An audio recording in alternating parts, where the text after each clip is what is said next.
Hello மக்களே, எல்லாருக்கும் happiest வணக்கம்.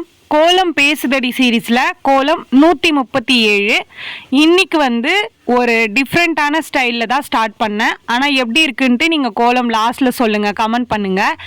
நம்ம நார்மலாக 3 டாட் வச்சு போடுவோம், அப்படி இல்லாட்டி ப்ளஸ் மாதிரி போட்டு கோடு போடுவோமா. அதுக்கு நடுவில் ஒரு டிசைன் போட்டுட்டு அப்புறம் நம்ம எப்போவுமே போடுற மாதிரி நடுவில் ஒரு டிசைன் விட்டுட்டு நம்ம லீஃப் போடுவோம்ல, அந்த மாதிரி போட்டுட்டு அதுக்குள்ளே அந்த 2 பெண்டையும் ஜாயின் பண்ணி உள்ளே ஒரு லேயர் மாதிரி போட்டுட்டு அதுக்கப்புறம் எப்பவும் போல் அந்த டாட் வச்சு ஒரு டிசைன் போடுவோம்ல, அந்த டிசைன் போட்டு மேலே சுழிச்சு விடுற மாதிரி அதுக்கு மேலே ஒரு லேயர் ஒரு பெண்டு போட்டு இந்த கோலத்தை சிம்பிளாக ஈஸியாக இருக்கணும் அப்படின்றதுக்காக தான் நான் குட்டியாக போட்டு ஃபினிஷ் பண்ணிட்டேன்.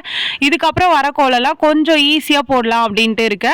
உங்களுக்கு எப்படி தோணுது அப்படின்ட்டு கமெண்ட்ல சொல்லுங்க. ஓகே மக்களே, இந்த வீடியோ உங்களுக்கு பிடிச்சிருந்தா மறக்காம சுந்தருமா ஜெயந்தி சேனலை சப்ஸ்கிரைப் பண்ணிக்கோங்க. இந்த கோலம் பிடிச்சிருந்தா இந்த வீடியோக்கு லைக் பண்ணிக்கோங்க. நெக்ஸ்ட் கோலம் பேசுதடி சீரீஸ்ல என்ன கோலம் போடலாம் அப்படின்ட்டு கமெண்ட்ல சொல்லுங்க. பாய் பாய்.